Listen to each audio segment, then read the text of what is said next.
Good afternoon. I am Anil Agarwal, former Chief Manager, Punjab National Bank. So, yesterday, Ministry of Finance has issued a letter regarding RRB wage revision, and many queries are there. So, in this video, I will first cover the content of that letter, and then we will discuss your queries.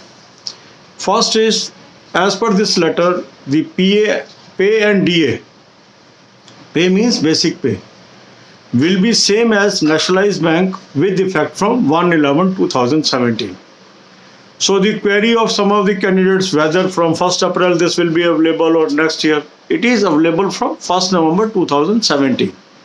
And that is the system. The wage revision is equal for RRBs as well as nationalized bank. Then second point is HRA plus CCA will also be same as nationalized bank with effect from 1/11/2017. Then they have said that other allowances will be divided into two parts, part 1 and part 2.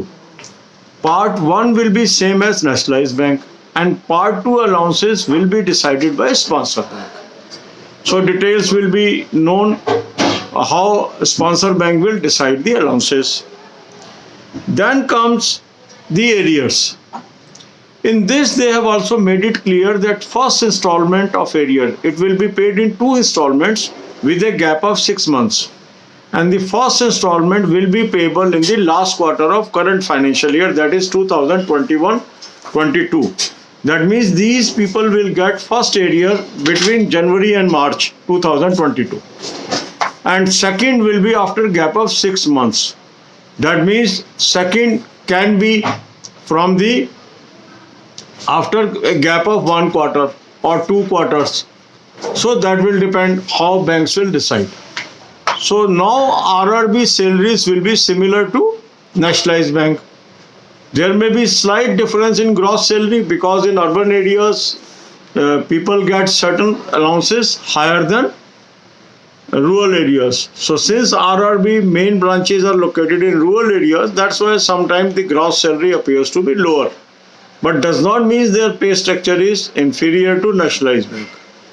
So I think this makes very clear that RRB salary and nationalized bank salary, it will be same with effect from 1/11/2017. Another very crucial point is touched in this letter. Although there is a passing reference, that is about restructuring. Now what do we mean by restructuring? Restructuring means merger of banks. And this process is already going on for last 2-3 years. Number of banks have already merged in RRB. They are made bigger entity. Ultimate aim of government is that the restructuring will be done to the extent that all the RRBs within a state will be merged into one RRB. Very few states will have more than one RRB in coming days. So wherever already there is one RRB, this issue is now settled.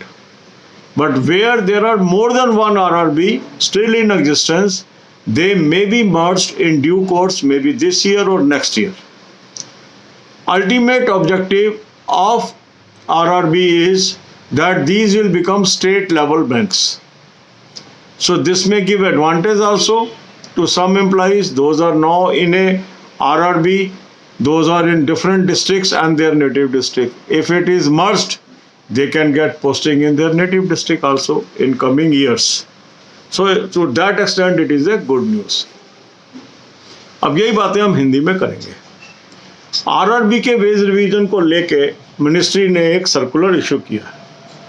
कल ये circular आया, काफ़ी इस पर queries आ गई, इसकी detail भी मिल गई. तो इस वीडियो में पहले हम डिटेल डिस्कस करेंगे, फिर आपकी क्वेरीज को भी डिस्कस कर लेंगे. पहला है पे एंड डीए सेम होगा जो राष्ट्रीयकृत बैंकों का है 1/11/2017 से. दैट मीन्स कोई डिस्प्यूट नहीं है. 2017 से नेशनलाइज बैंक्स को मिला है, 2017 से RRB को मिल गया. HRA CCA भी सेम होगा राष्ट्रीयकृत बैंक वाला. तो 1/11/17 से उनको मिला है, इनको भी मिलेगा. दैट मीन्स 1/11/17 से एरियर मिलेगा. ठीक हो गई बात. अब कोई कंफ्यूजन नहीं है कि 1 अप्रैल इस साल से है कि अगले साल से है या पिछले साल से, 1/11/2017 से है। तो ये क्वेरी आपकी सेटिस्फाई हो गई। दूसरी चीज़ है, इसमें उन्होंने बना दिया पार्ट ए और पार्ट बी।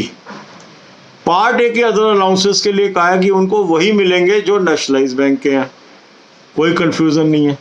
जो पार्ट 2 के अलाउंसेस होंगे, जिसकी डिटेल बाद में हमें पता लगेगी, वो स्पॉन्सर बैंक डिसाइड करेगा।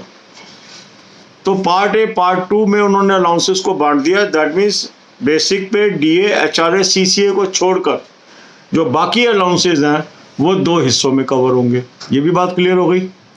इसके बाद है एरियर कब मिलेगा। पहला एरियर मिलेगा 4th quarter, last quarter of current financial year. Current financial year कौन सा है? जो अभी 1 अप्रैल से स्टार्ट हो गया। इसका मतलब जनवरी से लेकर मार्च 2022 तक पहली इंस्टॉलमेंट एरियर की मिलेगी। कितने हिस्सों में मिलेगी? 2 हिस्सों में।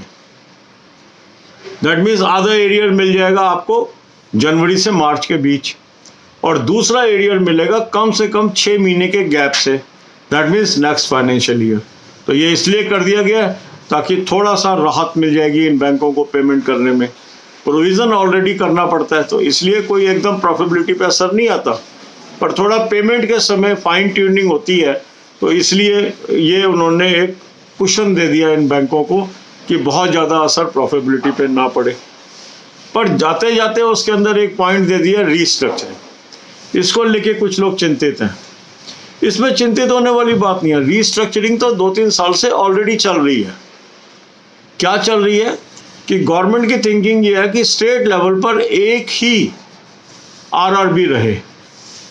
तो जहां भी जिस स्टेट में एक से अधिक आरआरबीज हैं उनको मर्ज किया जा रहा है। बहुत कम एक्सेप्शन होंगे ऐसे स्टेट जहां एक से अधिक आरआरबी परमिट किया जाएगा।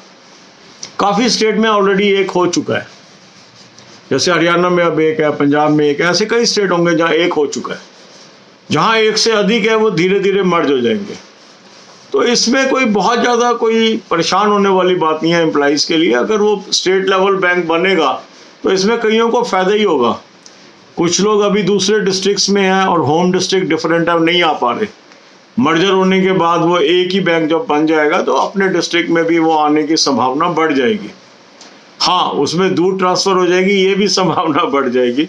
अब जैसे यूपी बहुत बड़ा स्टेट है, कल को अगर एक हो जाता है तो आप देखो ईस्ट यूपी का आदमी यदि वेस्ट यूपी पोस्ट होता है या वेस्ट यूपी का ईस्ट यूपी होता है तो काफ़ी 500-600 किलोमीटर, 700 किलोमीटर की भी जर्नी उसकी हो जाएगी। तो वो फैक्टर्स हैं, अभी उन्होंने 2 रखे हुए हैं वहाँ पर। अब आगे क्या होता है वो रिस्ट्रक्चरिंग में पता लगेगा, बट काफ़ी इसमें चिंता करने वाली बात नहीं है।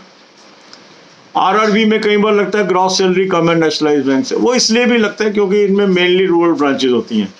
रूरल एरियाज़ में कुछ अलाउंस होते नहीं है, पर अर्बन पोस्टिंग होती है तो वहाँ पे कुछ अलाउंसेस एक्स्ट्रा होते हैं, उससे वो ग्रॉस सैलरी ज़्यादा लगने लगती है। क्लैरिकल में तो अब वो डिस्टिंक्शन भी ख़त्म कर दिया, सिर्फ ऑफिसर में वो डिस्टिंक्शन है।